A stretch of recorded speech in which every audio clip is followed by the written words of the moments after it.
Hi there! You're watching the Gardens and Graveyards channel. Today, we're doing our very first planting of the year. Outside, anyway. Yeah, right outside, anyway. Yeah. We have 2 rhododendrons and an evergreen. Shrub. What is it? Shrub? I think it's a cedar. Ground cover, yeah. This. We're gonna... This. Poke me. Oh, it's sorry. a deodar cedar. And we're gonna plant them. 2 are going in the front yard and 1 is going downstairs in the shade garden. So it's kind of a mild day, but it's kind of cold. So we're gonna be moving through this project quickly. Trying to. Yeah. Depends on how. My face is cold. I can't smile. All right, I'm going to turn the camera around. I'll show you what we're planting, and then we'll get our project started. So a few weeks ago, we went to Thompson's Nursery in Walport. That's just a few miles down the road from us. And they specialize in rhododendrons. We picked these 2 rhododendrons up. They are bare root. That's why they're in plastic bags. So they dig them up out of the ground for us and stick them in our cars. This one is Rhododendron Super Flimmer, and it has lilac pink flowers, but more importantly it has this extreme variegation and a little bit of a curly twisty leaf, which I think is interesting. It gets 4 foot by 4 foot. And then we have this rhododendron, which is Snow Lady, and it has a little bit of a fluffy fuzzy bottom. It has like these little white hairs on top. I don't know if that's going to come through on the camera or not. But it does have a little bit of a hairy top, which we don't have any like that. It has a white bloom. And it gets 2 foot by 2 foot? 2 foot by 3 foot. 2 foot by 3 foot. So it's going to be about that height and just a little bit wider at its full maturity. And that's when it blooms super early, right? Oh yeah, this one is a very early bloomer, and you can already see it's cracking open. It's the beginning of February, and we'll probably be seeing some open buds real soon. And then this is a Feelin' Blue Deodar Cedar, and it gets 1 foot by 6 foot. So it's going to be about this tall and then really wide. I guess it kind of makes it a ground cover, right? Kind of. But it doesn't root like a ground cover would. It just gets shreds. like the tiniest tree ever. It looks like this. Yeah. It kind of has this weeping habit and it has a blue color. But it's been in this little tiny container, and we picked this up in like November, I think. And so it's definitely showing some signs of stress, and I want to get it in the ground. We do have a table full of other plants that will be getting into the ground soon enough. But in order for me to plant this one, I have to dig up a Rose of Sharon and move it. So that's a whole nother project. And then these are going in completely different areas. So today's project's going to be sweet and easy. We're just going to pop these 3 in the ground and call it good.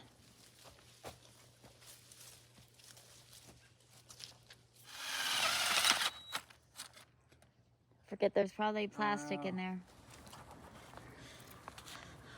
Alright, so this whole area is covered in plastic underneath all the mulch.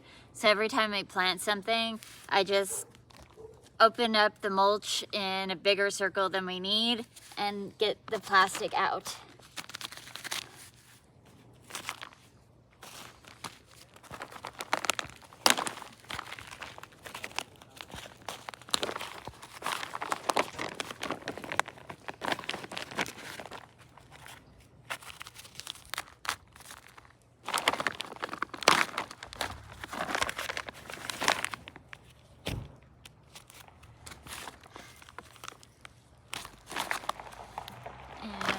Then we can dig the hole.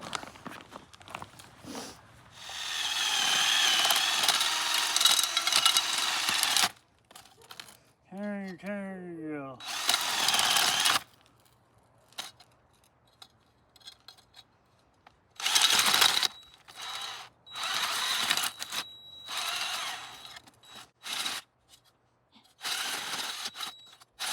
Rock. The rock.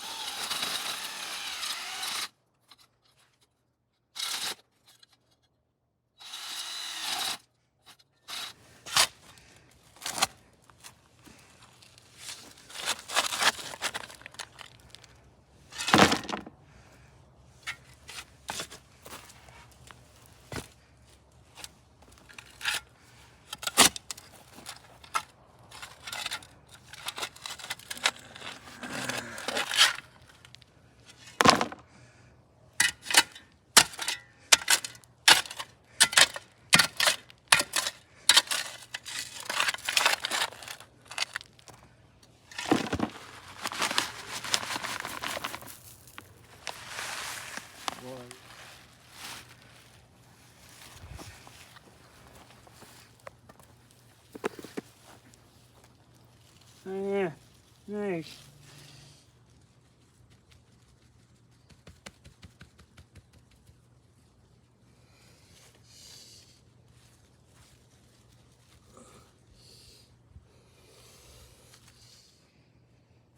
All right, now she's in there.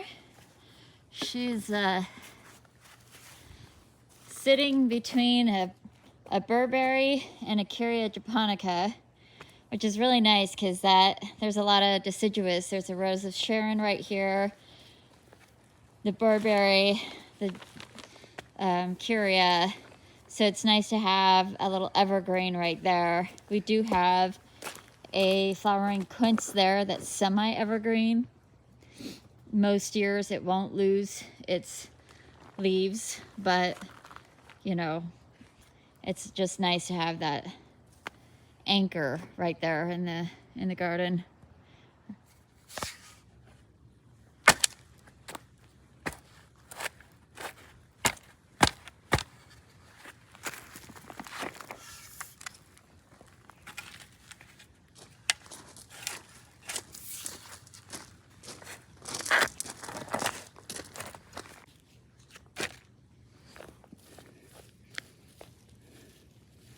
Hey. Yeah.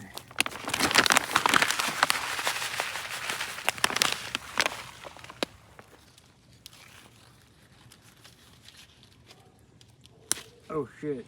Careful. I hope that was just a stick. Yeah. I don't know that really needs to be broken up. It Okay. looks pretty loose. Just take Okay. take these things off of there. This, I feel like it needs to be trained more.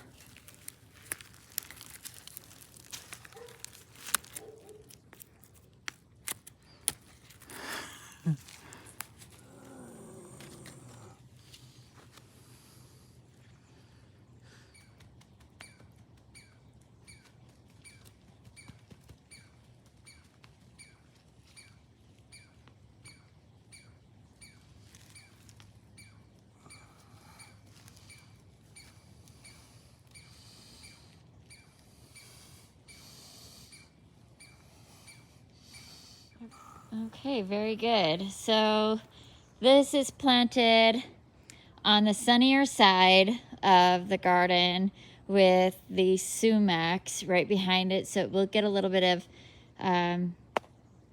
protection from wind, but it'll have a lot of south-facing sun, and it's gonna get 6 foot by 6 foot, right? So One three right there.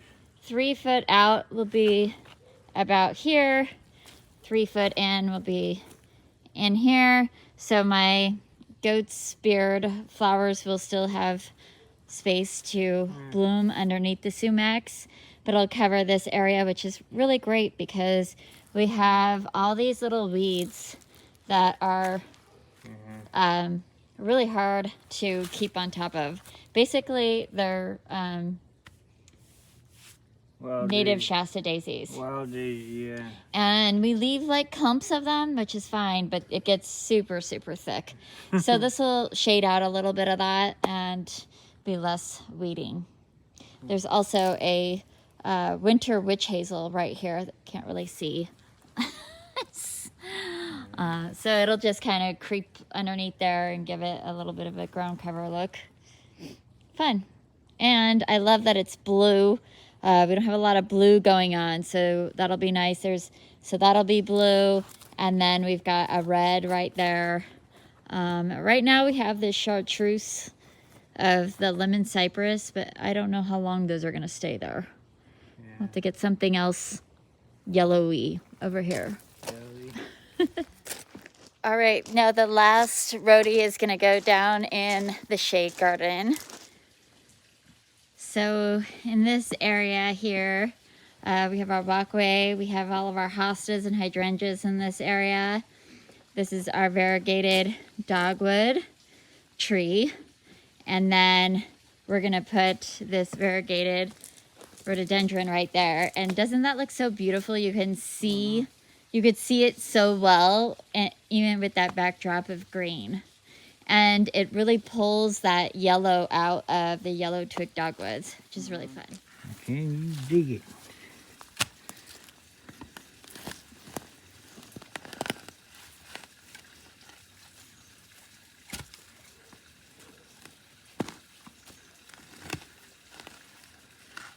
Lots of Giltheria roots. Yeah.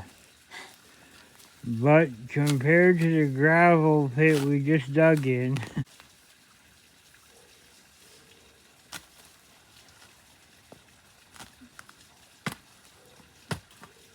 Be nice to get something in here that has a decent root system, because this is the edge of the creek. right.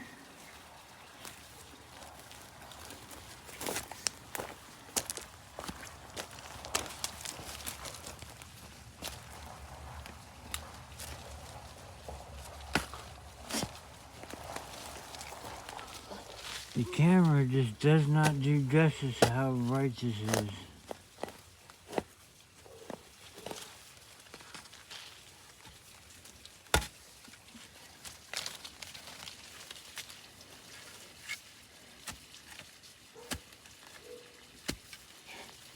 It's a giant root right there. Just trying to avoid it.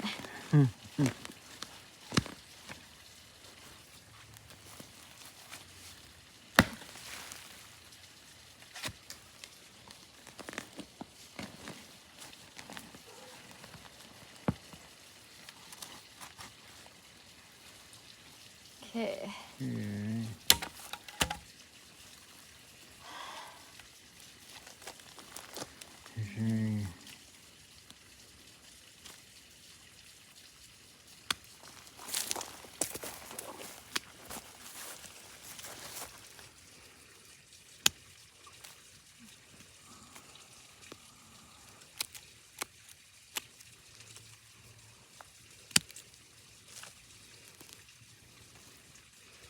You see this big root right there? I know it's huge.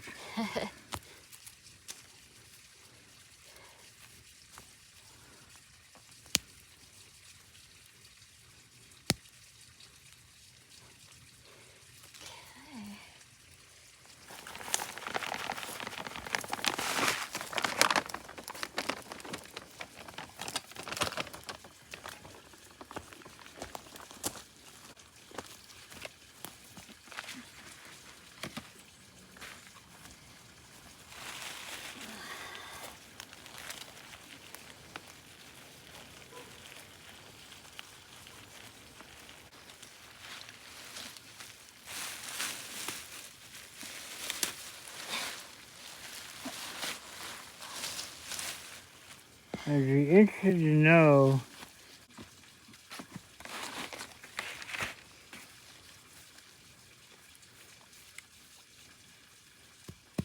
She came with a free ground cover. oh yeah. Is it Probably something Thompsons can't stand, but it's pretty. It's all soft. Oh.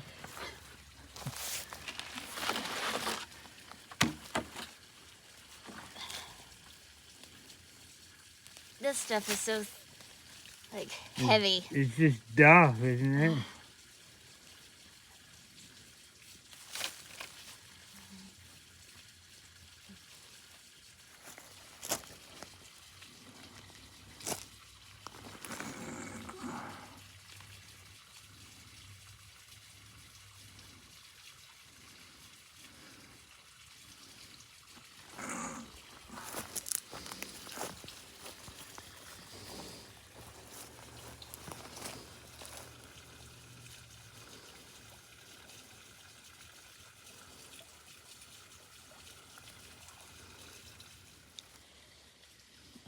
Okay, there she is. She looks really good. I love that you could see it so well. In a shade garden, it's really hard to get plants to kind of pop. And I think it really complements those yellow twig dogwoods. There was a red twig dogwood there that we transplanted and didn't take. And then there was a small red twig there that you really couldn't see. So I took it out and I put it at the top of the creek bank there. So, awesome. All right, that is going to do it for today. It felt really good to be out here back in the garden planting things. The garden got 3 new babies today, which feels great. And I love all of their placements, which is really fun.